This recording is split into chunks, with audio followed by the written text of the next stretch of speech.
Salut Gérard. Bonjour. Salut à tous. Donc on est chez toi, dans la Loire. Saône-et-Loire. Saône-et-Loire. On a la chance d'être dans ta caverne, là où tu as écrit pas mal de tes bouquins. On va prendre un petit temps là pour faire une petite vidéo pour présenter la flore, qui devrait paraître dans pas longtemps. Tu vas nous en parler un petit peu plus. À cette occasion donc, de notre visite chez toi là, pour un autre projet dont on vous parlera bientôt. Alors cette flore photo, est-ce que tu peux nous dire un petit peu où c'en est et comment ça va se passer là? On pensait qu'elle allait sortir en septembre. On avait pris nos dispositions pour essayer de la finir pour septembre. Et puis, il y a du retard, beaucoup. On savait avant de commencer que ça serait quelque chose de long et de compliqué à faire, qu'il allait falloir beaucoup de temps, mais on n'aurait jamais imaginé que c'était à ce point-là. Donc on a pris beaucoup de retard. Donc, depuis septembre, ça va être sorti, mais je vous rassure, ça va sortir. Alors ce retard, il est dû à quoi? Parce que c'est une première en fait, en bonne partie, non? Alors ce retard, il est dû... Oui, il y a plusieurs causes. La première, c'est déjà qu'il y a beaucoup de photos, puisque c'est une flore photo. Donc c'est normal. Mais la deuxième chose, c'est que un ouvrage pour déterminer les familles et les genres, il n'y a rien qui existe. Donc on n'a pas pu se baser sur quelque chose qui existe pour le créer. C'est de la création pure. On est parti de rien. On est parti de zéro et on a créé tout. La maquette, le système de mise en page, le système de navigation dans le livre. C'est un des intérêts du livre, c'est son système de navigation justement dedans. Et c'est ça qui était vraiment difficile à mettre au point, quoi. Donc là, on a la chance d'en avoir une maquette de travail là. Je pense que ça pourrait être utile à pas mal de gens de visualiser un peu qu'est-ce qui va changer des autres flores. Et donc ça pourrait être une bonne opportunité. De quoi on a besoin pour pouvoir utiliser cette flore, pour pouvoir déterminer une plante grâce à cette flore photo? De quoi on va avoir besoin? Est-ce qu'il nous faut forcément une fleur, par exemple? Ou quelles seraient les parties d'une plante dont on a besoin pour pouvoir déterminer une plante avec cette flore? Donc, la détermination des plantes, si on veut faire quelque chose de précis et de fiable, il faut déterminer les plantes en fleurs et en fruits. Donc si on a les fleurs, c'est bien. Si on a les fruits, c'est bien. Si on a les fleurs et les fruits, c'est encore mieux. Si on essaye de déterminer les plantes sans fleurs et sans fruits, il y a des grosses marges d'erreur. Donc il ne faut surtout pas essayer de déterminer les plantes sans fleurs et sans fruits. Et puis, c'est quand même une flore qui est faite pour les gens qui n'ont jamais fait de botanique. Donc, si on n'a jamais fait de botanique, c'est une raison supplémentaire de déterminer à partir des fleurs. Parce que les fleurs, c'est ce qui se voit le mieux. C'est ce qui est le plus caractéristique chez la plante. Sur les fleurs, on peut compter les pétales, on peut compter les sépales. Donc, c'est vraiment avec les plantes en fleurs qu'il faut démarrer. Ouais. Ils ont ces fameux critères fiables et stables qui sont nécessaires pour l'identification. Le système de l'identification production de la plante étant les seuls critères fiables et stables chez la plante. Ouais. Le reste de la morphologie, ça évolue. Beaucoup de variabilité. C'est l'adaptation aux contraintes de milieu, beaucoup de variabilité. Ouais.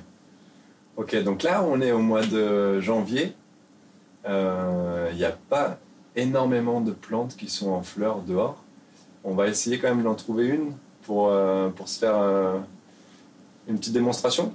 Oui, il y en a une dans le jardin, une ornementale, mais qui a plein d'espèces. Il y a plein d'espèces de son genre qui sont dans la flore française, donc à l'état sauvage. À l'état sauvage, donc on peut aller la chercher pour voir comment ça marche. Alors il faut bien qu'on repère si c'est une plante herbacée ou si c'est une plante qui a du bois. Donc voilà, je sais que c'est une plante qui a du bois, donc je vais chercher quand même. Là, j'ai même pas besoin d'autre chose pour l'instant. Je chercherai dans les arbres et les arbustes. Et puis après, il nous faut donc des rameaux fleuris pour pouvoir voir la forme de la corolle, la couleur des fleurs, la disposition des bourgeons. Voilà, hein. Donc on va prendre des fleurs, des rameaux fleuris.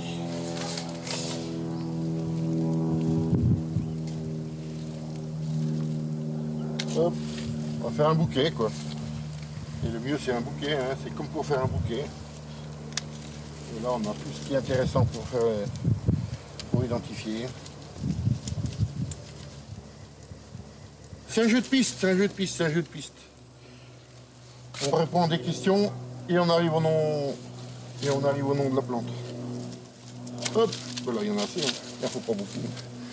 Bon, c'est parti, on va à l'intérieur alors avec tout ça, et puis voilà. on va commencer... Donc là, il aurait fallu des feuilles, mais elles ne sont pas sorties encore. Donc, elles ne sont encore pas en feuilles. Ça marche. Par contre, ça nous donne un renseignement, ça, c'est que c'est une plante qui fleurit avant de faire ses feuilles. Donc ça peut des fois dans le bouquin, il y a la question qui est posée, plante fleurissant avant de faire ses feuilles, plante fleurissant après avoir fait ses feuilles. Donc ça, c'est un renseignement qu'on pourra répondre. Super, allez, à tout de suite. Alors, voici comment on emploie la fleur photo. Donc, on va toujours à la première page des clés de détermination. Et puis là, on va avoir des choix. Il y a vous voyez, des bandeaux réguliers, 3 par page, et il va falloir qu'on en choisisse un. Alors, si je veux identifier cette plante bien en fleurs, je regarde déjà, je vois ici les fougères, les prêles, les lycopodes, qui ne sont que des plantes herbacées, qui ne contiennent pas de bois, et qui ne font jamais de fleurs. Donc, ça peut pas être ça. Et d'autant plus que c'est vraiment une plante qui fait du bois, vous voyez, il y a du bois dans la tige. Alors je regarde de l'autre côté. Ah, ça fait jamais de fleurs non plus. Ça fait des cônes. C'est les plantes qu'on appelle les conifères, hein. Les pins, les sapins, le ginkgo biloba. Donc ça peut pas être ça non plus. Donc je tourne la page. Ah, j'arrive dans les plantes à fleurs. Il y a des fleurs, il y a des fleurs. Et donc dans les plantes à fleurs, j'ai des choix entre les arbustives et les herbacées. Les arborescentes, arbustives ou arboracées. Ou herbacées. Donc, j'ai du bois dans les tiges. Donc, ça ne peut pas être une herbacée. C'est obligatoirement dans cette page-là. Donc là, j'ai les arbustes et les arbres à feuilles caduques, les arbustes et les arbres à feuilles persistantes. Donc, je vais prendre dans les arbres et les arbustes à feuilles caduques, j'ai pas de feuilles.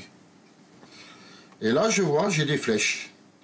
Quand j'ai choisi un bandeau, la flèche, elle me dit à quelle page il faut aller. Donc, là, il faut que j'aille de la page 32 à la page 35. Alors, on va aller de la page 32 à la page 35. La page 11. 13,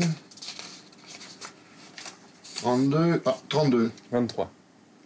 Ah, 23, ben oui. C'est à l'envers. Yes. Très bien vu. Alors, 31, 32. 32, visiblement, c'est pas ça du tout. Et là, j'ai des fleurs qui sont absolument pas colorées, qui n'ont pas de corolle avec des couleurs vives. Ça peut pas être ça non plus. Donc je vais bien être dans cette zone-là où j'ai des fleurs colorées. Alors là, j'ai 2 choix. Je peux aller de la page 37 à 59 ou de la page 74 à 81. Ben, quand j'ai 2 choix, je prends toujours le premier choix en premier, on ne sait jamais hein, si c'était ça. Donc, page 37.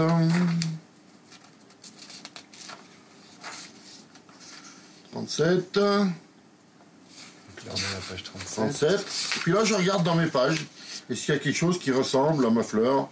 Ben, là, visiblement rien. Hein. Ah, là, il y en a une qui pourrait ressembler. Mais j'ai 4 pétales. Et là, J'en ai 1, 2, 3, 4, 5, des fois 6 même. J'en ai beaucoup plus, quoi.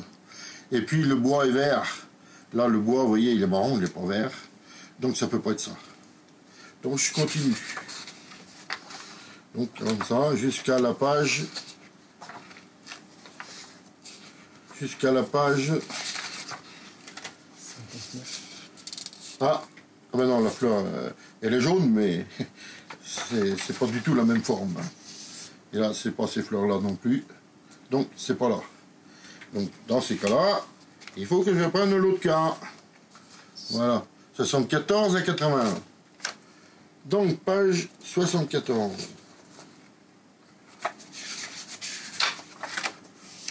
69, 71, 73, 74. Ah 2, 3, 4, 5. Ça ressemble vraiment beaucoup. Le bois est vert. Et vous voyez, c'est plus un petit arbuste, c'est pas un grand arbre. Donc je suis bien là. Et puis si je lis les caractères, ça va confirmer que je suis bien dans la famille des Oléacées. Et puis là, je vous indique même que c'est le genre Jasminum. Alors quand j'arrive comme ça au bandeau qui m'intéresse, qui correspond à la plante que je veux mettre un nom, j'ai un renvoi qui est d'une autre couleur. Celui-là, il n'est pas bleu, il est vert. Tout à l'heure, les renvois, ils étaient bleus. Donc le vert, il m'envoie pages 744 et 745 à la famille des Oléacées. Et dans ces deux pages-là, j'ai tous les genres d'Oléacées. Et vous êtes arrivés. C'est un jeu de pistes. Donc ça va être le volume 1 de la flore photo qui permet d'identifier la famille. La famille et le genre. Et le genre. Mais tout exhaustif en France. Hein. Toutes les familles et tous les genres. Mais il y aura déjà quand même, malgré ça, malgré que ce n'est pas un ouvrage pour identifier les espèces, il y aura déjà quand même 1500 espèces dans le volume 1. C'est-à-dire toutes les espèces courantes, et puis toutes les espèces des familles qui ont un seul genre, une seule espèce.